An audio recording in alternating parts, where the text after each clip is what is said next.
आजिर प्रसंग ହେଉଛି निम्न मध्यवित्त वर्ग प्रति सरकारଙ୍କର वैमात्रिक मनोभाव। तो से विषय को जीवा आगु प्रथम आज आम गोटे ब्रेकिंग न्यूज को जीवा।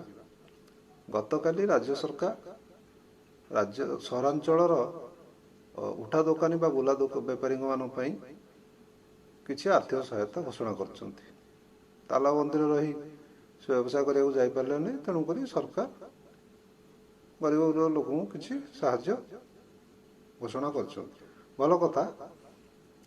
किंतु या भितर गत वर्ष भी सरकार एम किसी देते ए वर्ष भी देती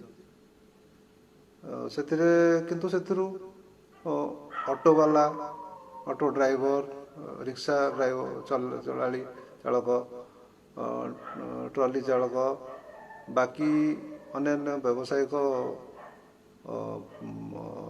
जान कार्यरत ड्राइवर हेल्पर कंडक्टर एमाने सब बाद पड़ जाइछन्ति काना एमाने सब धीरे धीरे आत्मनिर्भरशील हो गले सरकार दृष्टि में आमर किसी कहबार नहीं। तो सरकार एवं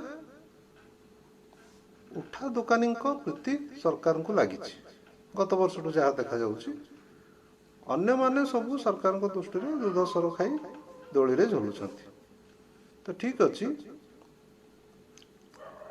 किंतु एठी गोटे कथा जे खाली कौन यही माने क्षतिग्रस्त होउछन्ति आउ जो बड़ व्यवसायी रहिले माने बड़ माने बुला बेकाली नुह जो माने विभिन्न प्रकार स्थिर दुकान करके दुकान भड़ा नहीं करछन्ति व्यवसाय करछन्ति से माने मासकू हजार हजार टंकार घर भड़ा दउछन्ति बैंक रु ऋण करछन्ति सेठी किस्ती परिशोध करछन्ति किए किए हाथ उधारी आनी व्यवसाय लगैछन्ति सेठू से मासकू मोटा अंकर सुध दउछन्ति। तो सेमानक अवस्था एबे कोन सेमाने बैंक ईएमआई दउछन देई पारुनाहांती कि सेमा ऋण परिशोध करि पारुनाहांती दुकान भड़ा दे पारुनाहांती दुकान रो इलेक्ट्रिक बिल दे पारुनाहांती वर्षे हेलाणी सेमानकर बेपार मांदा सेमानकर दिन रे बइन होउनी केमिति चलुथिबे सेमाने से विषय केबे सरकार चिंता करछन्ती ना काना एमान होउछन्ती निम्न मध्यवित्त श्रेणीर लोक ये होउछन्ती सरकारଙ୍କର सौतुणी पुଅ किंतु यही सौतुणी पुଅ सीधा सड़क ग्राहक मान सहित कारबार करे एवं सरकार को राजस्व दिए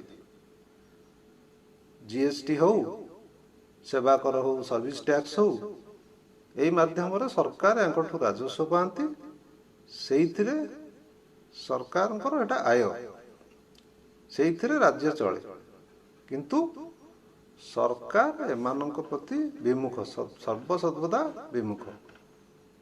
तो एमाने भी यही श्रेणी निम्न मध्यवित्त श्रेणी सबुबले आत्मनिर्भरशील मूलर आत्मनिर्भरशील सी सरकार हिता कौन कल्याणकारी योजना रे हिताधिकारी नाहंती एमाने निजे खटिबे निजे खाइबे अर्थनीति को सुदृढ़ भी करने दायित्व एमानकर एमाने एक प्रकार देशर अर्थनीतिर मेरुदंड कहले अत्युक्ति हेब नहीं।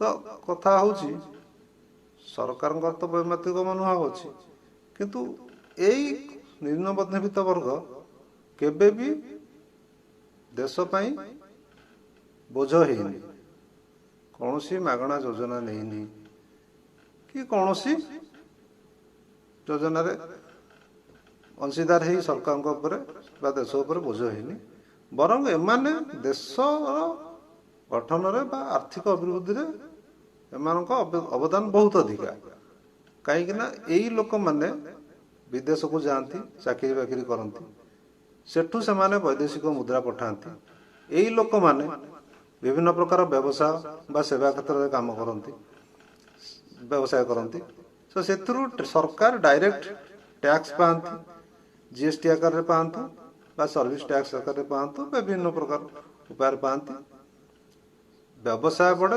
अभिवृद्धि हुए ସମସ୍ତେ ରୋଜଗାର ବି ପାଆନ୍ତି ଆଉ ସରକାର ରାଜସ୍ୱ ପାଆନ୍ତି, ସେଇଥିରେ ଦେଶ ଚଳେ।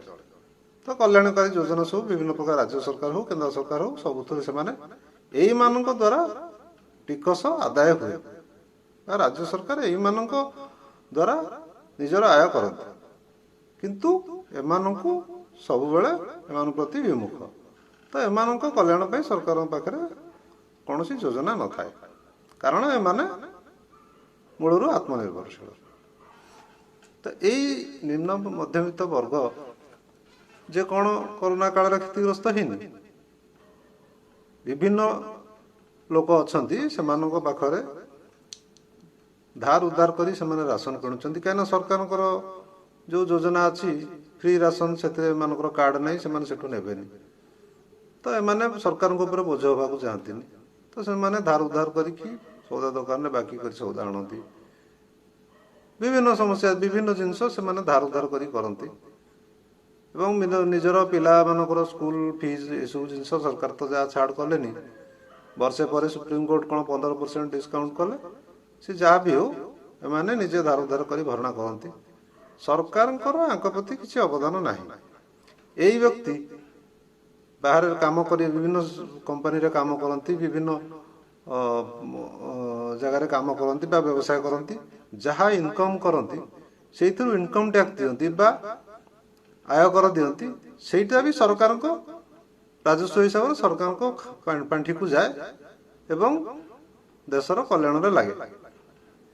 ତ କଥା ହେଉଛି ଏଇ ନିମ୍ନ ମଧ୍ୟବିତ୍ତ ବର୍ଗ ଇଏ ଗୋଟେ ବହୁତ ବଡ଼ ବର୍ଗ ବା ଦେଶର ଜନସଂଖ୍ୟାର 28% ହେଉଛନ୍ତି ନିମ୍ନ ମଧ୍ୟବିତ୍ତ ବର୍ଗ। ଏଥିରେ ଆପଣ ଦେଖିବେ ପ୍ରାୟ ଜନସଂଖ୍ୟାର 3 ଭାଗରୁ ଭାଗେ କହିବାକୁ ଗଲେ ଅତ୍ୟୁକ୍ତି ହେବନି। ତ ଦେଶର 3 ଭାଗରୁ ଭାଗେ ଜନସଂଖ୍ୟା ପ୍ରତି ଆମର ସରକାର, ନିର୍ବାଚିତ ସରକାର ସବୁବେଳେ ବୈମାତୃକ ମନୋଭାବ ପୋଷଣ କରେ। ତ ବଡ଼ ବିସ୍ମୟର କଥା ଯେ ଏତେ ବଡ଼ ମାନେ ଆର୍ଥିକ ମେରୁଦଣ୍ଡ ବୋଲି କୁହାଯାଉଥିବା ନିମ୍ନ ମଧ୍ୟବିତ୍ତ ବର୍ଗ ପାଇଁ ସରକାରଙ୍କର ଟିକେ ମଧ୍ୟ ସ୍ପୃହା ନାହିଁ ବା ସମ୍ବେଦନଶୀଳତା ନାହିଁ। ଆମେ ସରକାରଙ୍କର ଏହି ବୈମାତୃକ ମନୋଭାବ ନିମ୍ନ ମଧ୍ୟବିତ୍ତ ଶ୍ରେଣୀ ପାଇଁ ଏଟା କାରଣ କ'ଣ, ତାକୁ ଅନୁଶୀଳନ କଲେ ଆମେ ଯାହା ଦେଖିବାକୁ ମିଳେ ଯେ ଏମାନେ ସରକାରଙ୍କର ଭୋଟ ବ୍ୟାଙ୍କ ନୁହନ୍ତି, କୌଣସି ଦଳର ଏମାନେ ଭୋଟ ବ୍ୟାଙ୍କ ନୁହନ୍ତି ବା ସ୍ଥିର ଭୋଟର ନୁହନ୍ତି। କାହିଁକିନା ଏମାନେ ନିଜ ହିସାବରେ ନିଜ ସୁବିଧାରେ ବୁଦ୍ଧି ବିଚାରି ଏମାନେ ସମୟ ସୁବିଧା ଦେଖି ନିର୍ବାଚନ ଭୋଟ ଦିଅନ୍ତି। କୌଣସି ଦଳର ଧରାବନ୍ଧା ଗରାଖ ଏମାନେ ନୁହନ୍ତି। କାହିଁକି ସେଥିପାଇଁ ଯେତେବେଳେ ବି ସେଇ ଦଳ ଶାସନକୁ ଆସନ୍ତି, ଯେକୌଣସି ଦଳ ଶାସନକୁ ଆସେ, ସେମାନେ ଏମାନଙ୍କ ପାଇଁ ସେମିତି କିଛି କଲ୍ୟାଣକାରୀ ଯୋଜନା କରନ୍ତି ନା, କାହିଁକିନା ଜାଣନ୍ତି ଯେ ୟାଙ୍କ ପାଇଁ କିଛି କରିକି ଲାଭ ନାହିଁ, ତ ଏମାନେ ଆମକୁ ଭୋଟ ଦେବେ ବୋଲି ସେମିତି କିଛି ଗ୍ୟାରେଣ୍ଟି ନାହିଁ। ତେଣୁ ତାଙ୍କ ପାଇଁ ଏତେ ପ୍ରକାର ଯୋଜନା କରିବାର କିଛି ଆବଶ୍ୟକତା ନାହିଁ। ଆମେ ସେଇମାନଙ୍କ ପାଇଁ ଯୋଜନା କରିବା ଯେଉଁମାନେ କି ଆମକୁ ଭୋଟ ଦେବାର ସ୍ଥିରତା ରହିବ ବା ନିଶ୍ଚିତତା ରହିବ, ତାଙ୍କ ପାଇଁ କିଛି କଲେ ସେ ଆମ ପାଇଁ ଲୟାଲ ହେବେ ଓ ଆମକୁ ଭୋଟ ଦେବେ, ଆମେ ପୁଣି ଶାସନ କ୍ଷମତାକୁ ଆସିବୁ। ତ ସେଇ ବ୍ୟବସ୍ଥାରେ ଭୋଟ ବ୍ୟାଙ୍କ ରାଜନୀତି ପାଇଁ ଆଜି ଆମ ଦେଶରେ ନିମ୍ନ ମଧ୍ୟବିତ୍ତ ବର୍ଗ ଅବହେଳିତ। ବନ୍ଧୁଗଣ, ସାମ୍ପ୍ରତିକ ପରିସ୍ଥିତିରେ ଯାହା ଦେଖାଗଲାଣି ଜାତୀୟ ସ୍ତରରେ ନିମ୍ନ ମଧ୍ୟବିତ୍ତ ବର୍ଗର ଆଉ ମୋଦି ସରକାରଙ୍କ ଉପରେ ଭରସା ନାହିଁ ବା ଆସ୍ଥା ନାହିଁ, ଯେହେତୁ ସେ ଜାଣି ସାରିଲାଣି ଯେ ସରକାର ଆମ ପାଇଁ ନାହିଁ, ଆମ ସ୍ୱାର୍ଥର ସୁରକ୍ଷା ଦୃଷ୍ଟିରେ ନାହିଁ ଏବଂ ସେ କର୍ପୋରେଟ ସ୍ୱାର୍ଥ ରକ୍ଷା ପାଇଁ ସେ ସର୍ବଦା ଚେଷ୍ଟିତ, କାହିଁକିନା ସେ ସେଠୁ ଚାନ୍ଦା ପାଉଛି। ତ ସବୁ ନିଜ ସ୍ୱାର୍ଥରେ ଅଛନ୍ତି, ତ ତେଣୁ ସିଏ ଆତ୍ମନିର୍ଭରଶୀଳ ହୋଇ ରହିଲା। କଥା ହେଉଛି ଯେ ଏଠି କେନ୍ଦ୍ରରେ ଗୋଟେ ସରକାର ଯଦି କିଛି ନୀତି ପ୍ରଣୟନ କରୁଛି ତାହା ଜନବିରୋଧୀ ହେଉଛି, ତାହେଲେ ରାଜ୍ୟରେ ଥିବା ସରକାର ମାନେ କ'ଣ ତାକୁ ବିରୋଧ କରିପାରନ୍ତିନି? ସେମାନେ କ'ଣ ପାଇଁ ଚୁପ୍ ରହୁଛନ୍ତି? ସେମାନେ ସବୁବେଳେ ଗୋଟେ ଗଡ଼ଜାତ ରାଜାଙ୍କ ଭଳିଆ ସବୁବେଳେ ଜି ମହାରାଜ କରୁଛନ୍ତି। तो यहाँ जना पड़ुनि जे एठी गणतंत्र शासन चली ना राजतंत्र चली। तो गोटे कथा देखो एठी आमे आम राज्य परिप्रेक्षी देखिले मोदी सरकार तीनटी बड़ भूल निष्पत्ति बा जनविरोधी नीति को आम राज्य सरकार समर्थन देइछन्ति। प्रथमटी है नोटबंदी, द्वितीयटी जीएसटी, तृतीयटी है अत्यावश्यक द्रव्य आईन रे संशोधन को सहमति। प्रथम देखो भूल कौटी रोचे गोटी गोटी कहीदे। नोटबंदी नोटबंदी है नगद अर्थर अभाव घटिला तापर कि सबू व्यवसाय रे अर्थर अभाव है, अर्थनीति तलू गला और देशर जीडीपी खसिला। सेबेठू 2016 परठू एपर्यंत जीडीपी खसिबार मुख्य कारण होची नोटबंदी। बाकी महामारी जहाँ भी होची से सबू गोटे टेम्परारी फेनोमेनन, किंतु प्रथम मूल कारण होची देशर अर्थनैतिक अवनति पई नोटबंदी ही दायी। या को कहीं अस्वीकार करें नहीं। तो द्वितीय कथा है जीएसटी। जीएसटी आपड़ जो लागू कले ताकू केमिति लागू करने कथा धीरे धीरे से व्यवस्था न करी विचार विमर्श न करी हठात लागू कले जहाँ फल कि एवं राज्य मानकर राजस्व कमिला, भाग कमिला। तो से माने विभिन्न प्रकार लोक कल्याणकारी योजना बा उन्नतिमूलक योजना करियारे असमर्थ होछन, पाखे फंड से रहुनी।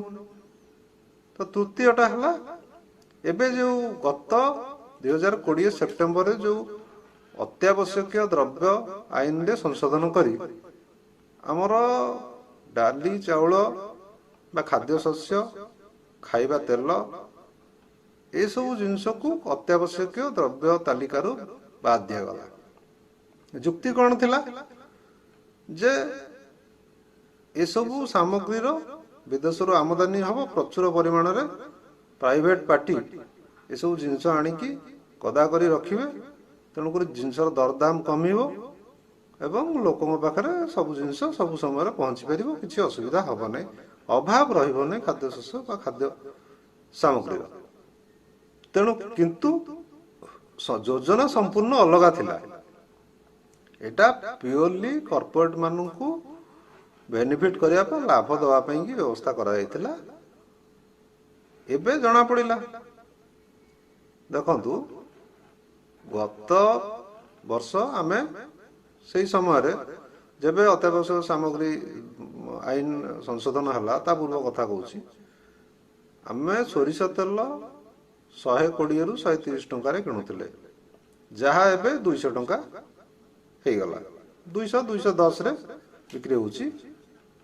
एवं सेमती पामोलिन तेल बा रिफाइन तेल जहाँ कहते 90 टंकार बिक्री होता, एबे बिक्री होची 175 टंका। तो डाली सेमती बिक्री होता 75 टंका 80 टंकार, ए वर्ष आसी हो गलानी 110 120 को जाए। तो कथा होची ए वर्ष जो एते रेट बढ़िला बा दरदाम बढ़िला एटा कौन पे बढ़िला? कौन सरकार सेतबळे रिहाती दउथिले ना एबे रिहाती दउनांती बढ़िगला? सेटा नुह, प्रति तेलर प्रति लिटर ऊपर जो कंपनी माने आमदानी करूचंती पैकेजिंग करी छाडुचंती सेमाने 60 रु 70 टंका अधिक लाभ रखिले ए वर्ष। एवं डाली ऊपर सेमती 30 रु 40 टंका अधिक लाभ ए वर्ष रखिले। तो ये जो लाभ रखिले या द्वारा से कौन भल जिनस आमको दौरान शुद्ध जिनस देदेले ए वर्ष। एबे जड़े मंत्री कौन आज युक्ति बाढ़ी जे ए वर्ष सरकार सुनिश्चित कर जो सब द्रव्य एबे रेट बढ़िला से सब शुद्ध जिनस दिगला बोली रेट बढ़िला, माने आधे अपमिश्रण नहीं। किंतु एटा हला गोटे स्ट्राटेजी जे एमती गोटे निजको बचाया गोटे स्टेटमेंट देदेले सेमती किछि नुहे।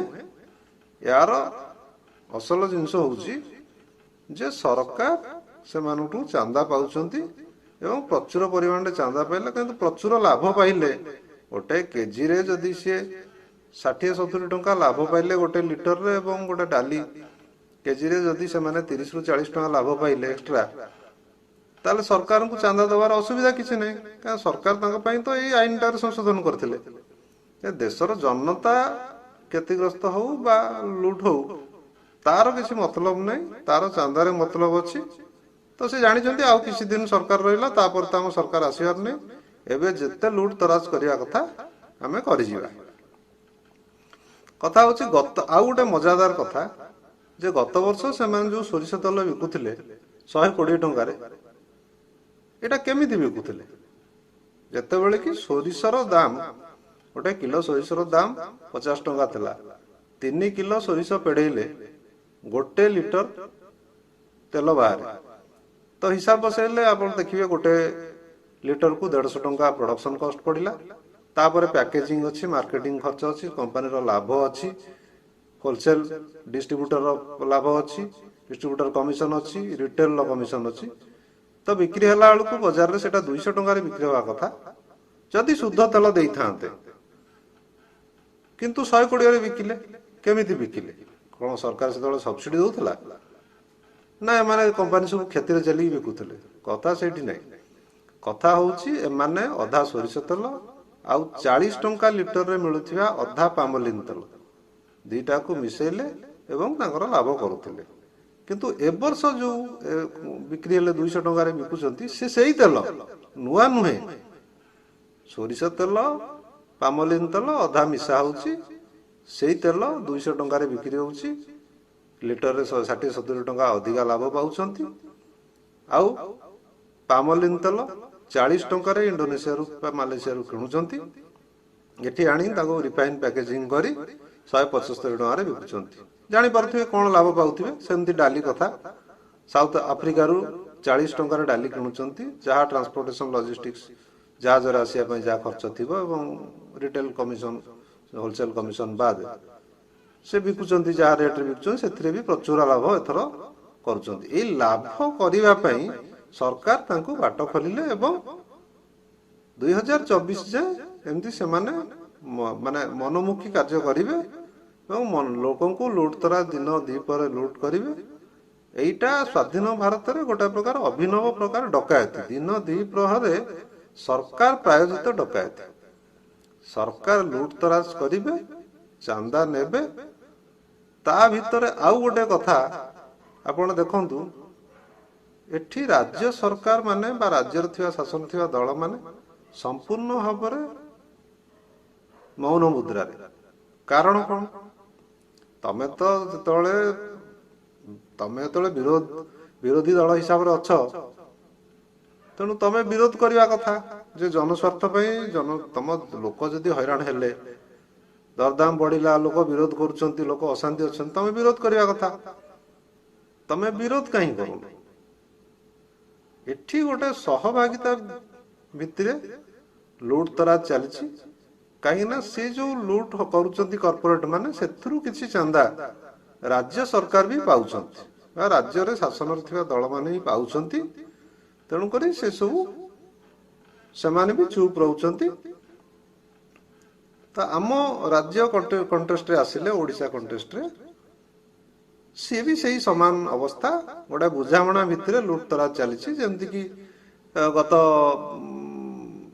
शासन को जो आसिले मोदी सरकार से खनि दुर्नीतिर सा कमिशन रिपोर्ट भी सबमिट होता किंतु ता ऊपर किसी भी इनक्वारी हलानी कि एक्शन हलानी जहाँ जमती रेकमेंडेशन अल्प किछि थिला ताकू करी मामला को रफा दफा करदेले तो ये सहमति भितर ये गोटे लुटतराज जातीय संपत्ति व राज्य संपत्तिर चली लोकों को प्रचुर लुट चली तेणुक ये केते दिन चलो ये किसी कहीहबनी किंतु 2024 पर्यंत एमती देश में चलो राज्य में चलो राज्य भी गोटे सरकार अच्छा सी तो सेठी चलती अमला माने चलती जो माने कि बही घोषी रटा मारी मारिकी पाठ पढ़ी आसुँच सामाजिक ज्ञान भी से पाखे ना समाजर उन्नति कौन हम बेकारी केमिति जीव लोकों जीवन धारण मान कौन है तापाई कौन कौन योजना दरकार से सबुर किसी आवश्यकता ना कौटी रास्ता घाट तैयारी करिया पोल तैयारी करिया खणी खड़ी बिकिया जोठू कमिशन मिलिवो ସେଇଠି ସେଇ ସବୁ କାର୍ଯ୍ୟକ୍ରମ ହେବ, ସେଇ ସବୁ ଯୋଜନା ହେବ। ବାକି ସବୁ ଯୋଜନା ଆକ୍ଚୁଆଲି ଯେଉଁଗୁଡ଼ାକି ଲୋକଙ୍କ କାମରେ ଲାଗିବା କଥା ବା ଡେଭଲପମେଣ୍ଟ ହେବା କଥା, ସେଥିରେ ତାଙ୍କର ମତଲବ ନାହିଁ। ଆଉ ଅନ୍ୟାନ୍ୟ ଭୋଟ ବ୍ୟାଙ୍କ ତିଆରି କରିବା, ଯେମିତିକି ମିଶନ ଶକ୍ତି ବି ଗୋଟେ ଭୋଟ ବ୍ୟାଙ୍କ ତିଆରି କରିବାର ଯୋଜନା। କିଛି ହେଉନି ସେଠି, କେହି ରୋଜଗାରକ୍ଷମ ହେଉନାହାନ୍ତି। ମିଛରେ ସେଠି ପଇସା ଦିଆଯାଉଛି SSG ଗ୍ରୁପ ମାନଙ୍କୁ, ସେମାନେ ସେ ପଇସାକୁ ନେଇ ସୁଧ ଲଗାଉଛନ୍ତି। ଏଇଟା ହେଲା ନିଛକ ସତ କଥା। ଯଦି ପ୍ରମାଣ ଚାହୁଁଛନ୍ତି, ହଜାର ହଜାର ଗାଁରେ ଯାଇ ଆପଣ ଚେକ୍ କରିପାରନ୍ତି ବା ଭିଡ଼ିଓ ବନେଇ ପାରନ୍ତି। ସେଥିରୁ ଆପଣ ଜାଣିପାରିବେ ଯେ କ'ଣ ଗ୍ରାଉଣ୍ଡ ରିଆଲିଟି କ'ଣ, ଦେଶର ଅବସ୍ଥା କ'ଣ, ଆମର ଆର୍ଥିକ ଆମର ଯୋଜନା କ'ଣ, ସରକାରମାନେ କେଉଁ ପ୍ରକାର ଯୋଜନା କରୁଛନ୍ତି, ତାର ପ୍ରଣୟନ କେଉଁ ପ୍ରକାର ଯାଉଛି, ଲୋକଙ୍କର କେଉଁ ପ୍ରକାରରେ ସେ କାମରେ ଲାଗୁଛି। ତ ଏସବୁ ଭିତରେ ଆମେ ବେଶୀ କିଛି କହିବାର ନାହିଁ। ଆମେ ଓଡ଼ିଶା ପ୍ରଗତି ଦଳ ତରଫରୁ ରାଜ୍ୟ ସରକାର ଏବଂ କେନ୍ଦ୍ର ସରକାର ପାଖରେ ଗୋଟିଏ ଦାବି ରଖୁଛୁ ଯେ ଆପଣ ଏ ଅତ୍ୟାବଶ୍ୟକୀୟ ଦ୍ରବ୍ୟ ଆଇନର ଯେଉଁ ସଂଶୋଧନ ହୋଇଛି ତାକୁ ପ୍ରତ୍ୟାହାର କରନ୍ତୁ, ବା ସେ ତାଲିକାରୁ ଅତ୍ୟାବଶ୍ୟକ ପୁଣି ସେଇ ତେଲ, ଡାଲି, ଖାଦ୍ୟଶସ୍ୟକୁ ଅତ୍ୟାବଶ୍ୟକୀୟ ସାମଗ୍ରୀ ଦ୍ରବ୍ୟ ତାଲିକାରେ ଯୋଡ଼ନ୍ତୁ ଏବଂ ଯେଉଁ ଦରଦାମ ବୃଦ୍ଧି ହେଉଛି ତାକୁ ନିୟନ୍ତ୍ରଣ କରିବା ପାଇଁକି ବ୍ୟବସ୍ଥା କରନ୍ତୁ। ଏତିକି ହେଉଛି ଆମର ଦାବି। ଯଦି ୟାକୁ ଅଣଦେଖା କରିବେ ତାହେଲେ ପ୍ରତି ଜିଲ୍ଲା ସ୍ତରରେ ଆମେ ଆନ୍ଦୋଳନକୁ ତୀବ୍ର କରିବୁ ଏବଂ ରାଜ୍ୟ ସରକାର ଉପରେ ପ୍ରବଳ ଚାପ ପ୍ରୟୋଗ କରିବୁ, ଯେମିତିକି ଏଇସବୁ ଖାଦ୍ୟଶସ୍ୟକୁ ବା ଖାଦ୍ୟଦ୍ରବ୍ୟକୁ ଅତ୍ୟାବଶ୍ୟକ ସାମଗ୍ରୀ ଦ୍ରବ୍ୟରେ ତାଲିକାରେ ସାମିଲ କରିବା ପାଇଁକି କେନ୍ଦ୍ର ସରକାର ଉପରେ ସେ ଚାପ ପକାଇବେ। ବନ୍ଦେ ଉତ୍କଳ ଜନନୀ।